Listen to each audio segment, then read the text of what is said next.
True obedience is obedience without needing to have it explained to us.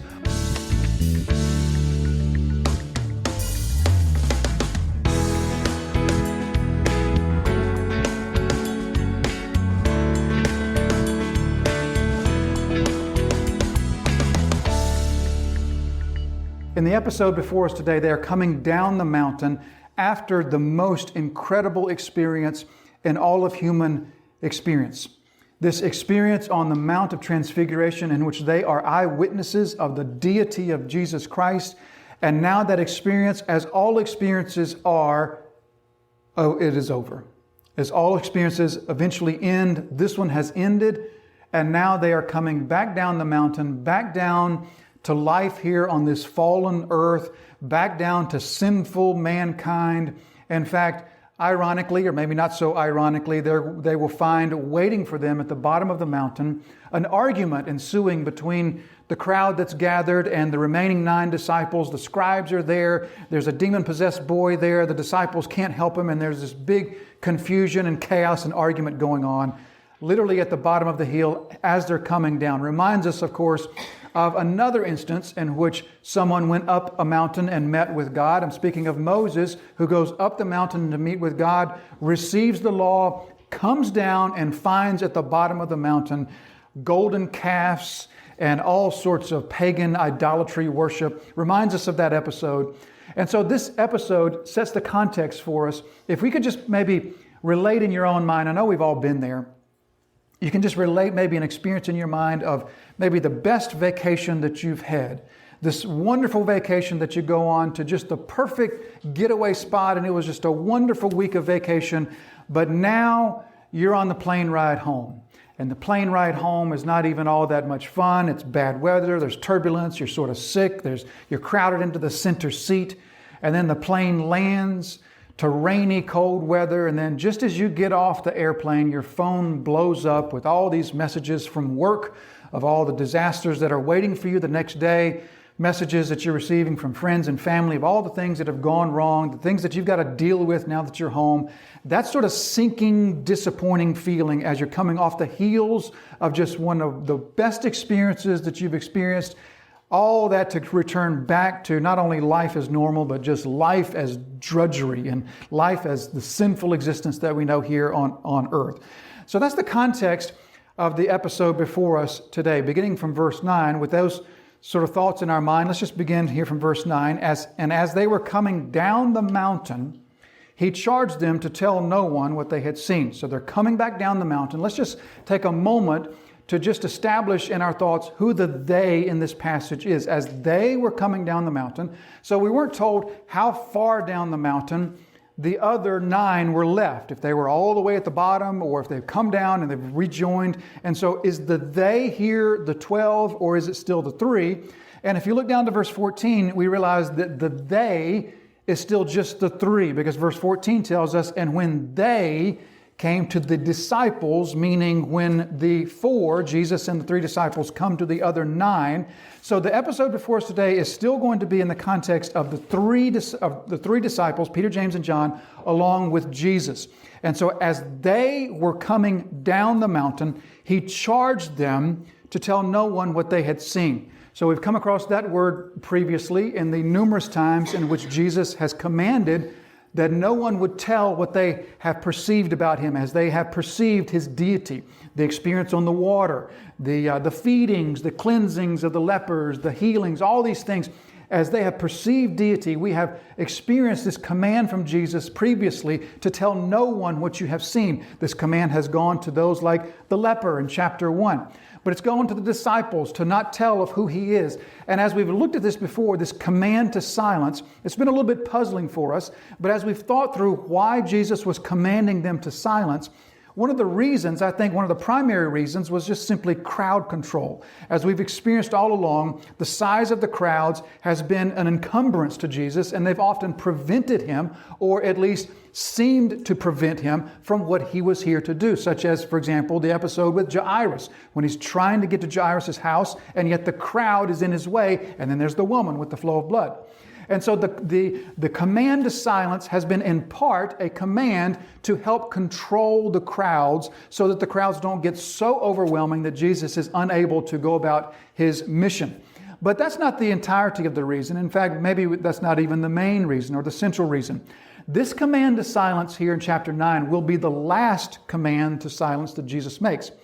And furthermore, not only is it the last time Jesus commands them to silence, it is the only time that he gives the command to silence and also gives a reason or a time delineation for how long this command remains in effect. So he commands them to tell no one until a certain point, a certain time. We'll talk about that. The time is when the Son of Man has been raised.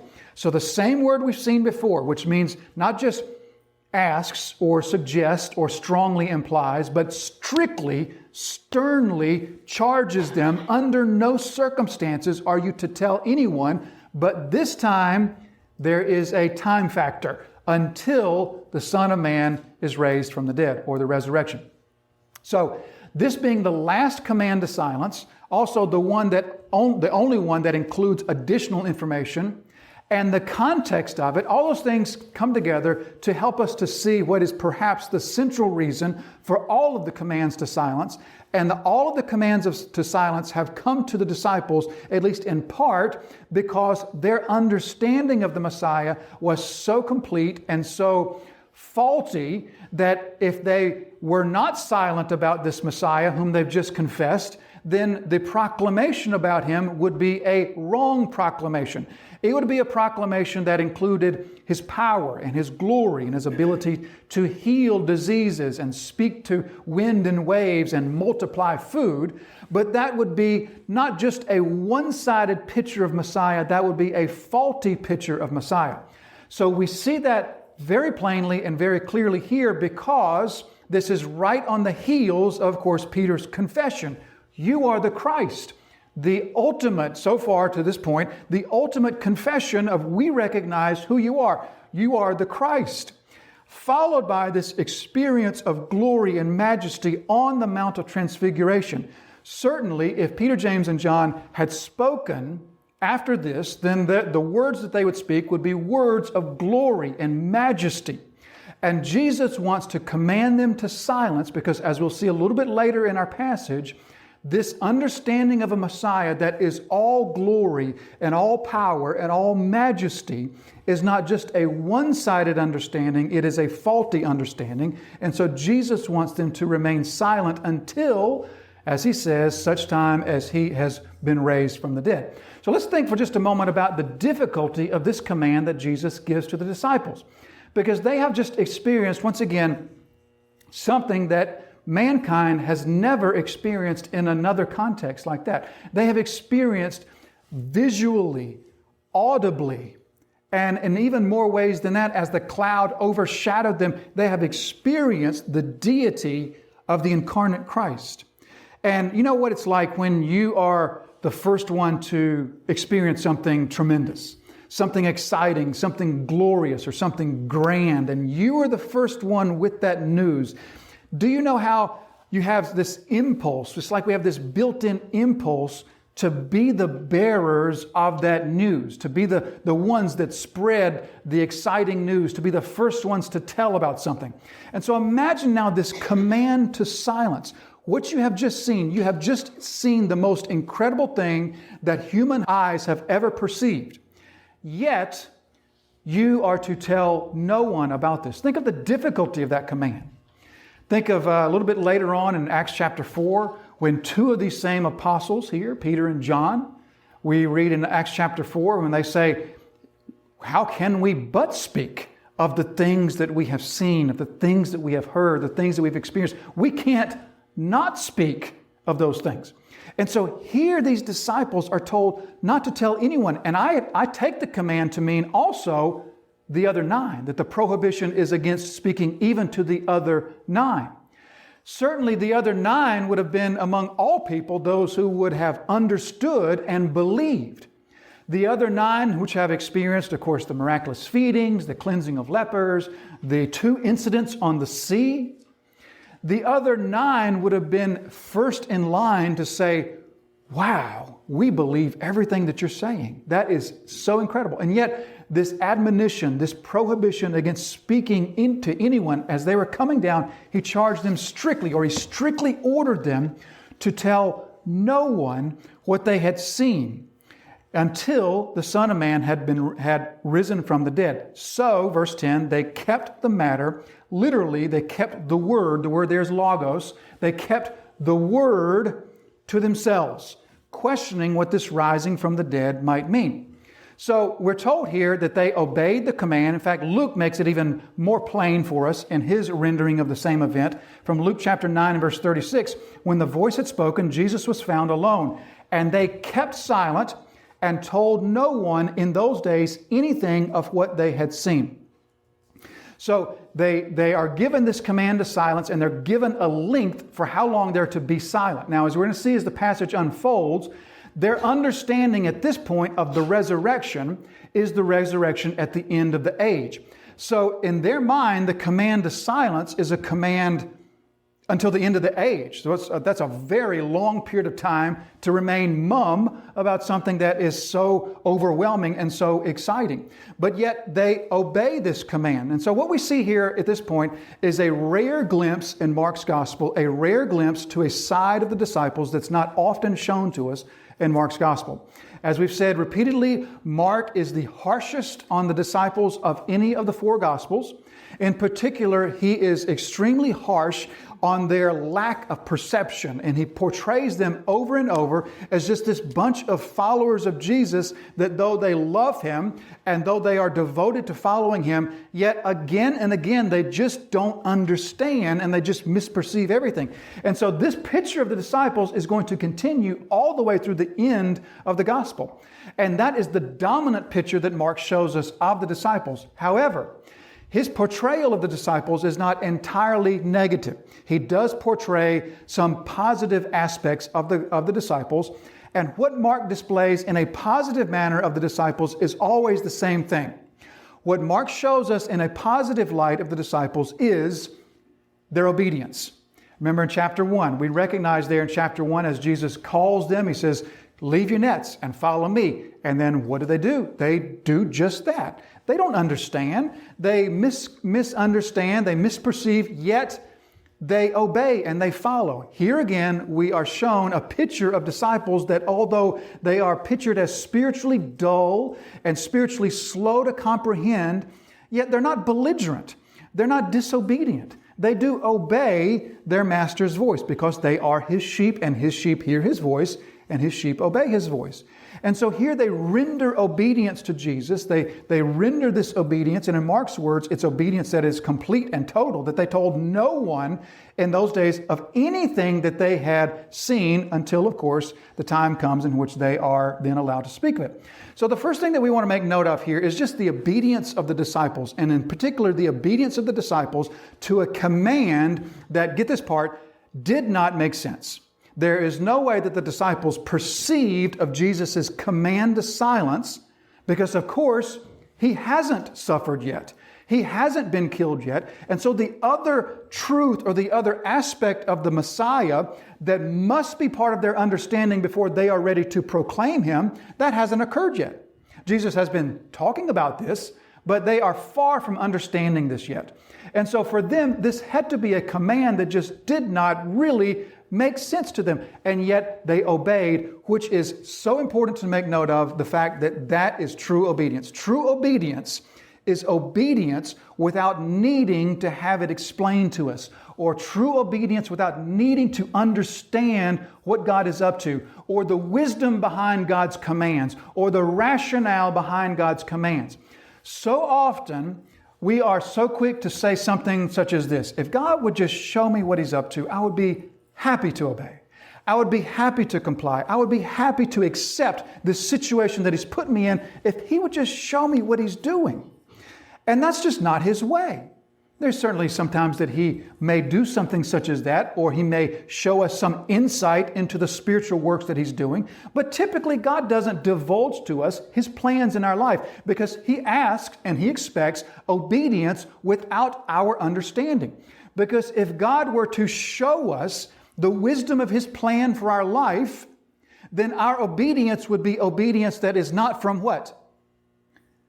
Faith. It would not be from faith. Hebrews 11 verse 6 tells us that the only thing that God is pleased with is that which comes from faith. Without faith, it is impossible to please God. And faith, you understand, requires a certain sense of ignorance. Ignorance is required in order for faith to be present, because if there is no ignorance, and I don't mean that in a pejorative way, I just mean that in the sense of a lack of understanding, a lack of knowledge. If there's no ignorance, then there's no place for faith, because faith is trusting and acting upon what you can't see and what you don't understand and what you don't necessarily have the rationale for. And so God repeatedly commands and expects and requires His children to be those disciples, those type of followers who are willing and able to render obedience without needing for God to explain things to us. Think with me of the Bible's premier example of saving faith. The Bible gives to us a number of human examples for all sorts of attributes and realities of our faith, such as David, who's given to us as an example of one whose heart is fully devoted to God, or Solomon as the example of one who is wise, or Moses as one who is humble. And so think with me of who is the biblical example of saving faith. It is, of course, Abraham. Abraham is the Bible's premier example of saving faith. And just think of some instances in the life of Abraham as he was, first of all, called to leave the land of Ur of the Chaldees with no real explanation. God says, I'm going to make a great nation of you, but I'm not going to tell you where you're going. I'm not telling you where I'm taking you. I just want you to pack up your stuff and leave. I'll tell you when we get there, that sort of thing.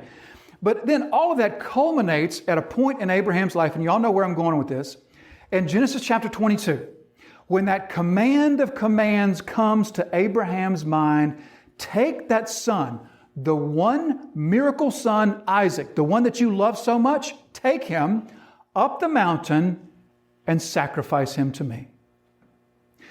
Think for just a moment of how that command must have sounded to Abraham. God to Abraham must have sounded in that moment like maybe at best a pagan deity that was commanding Abraham to do what the pagans that lived around him did, the horrible practice of sacrificing their own children. Maybe God sounded something like that to Abraham. Or worse, do you think Abraham maybe thought to himself, is that God or is that a demon? Is that a demon telling me to go and sacrifice my son? Imagine what God must have sounded like to Abraham and how nonsensical that command must have sounded to him. Yet, he, as the example of saving faith, was a man that could say, this is the God that supernaturally gave us this life in the womb.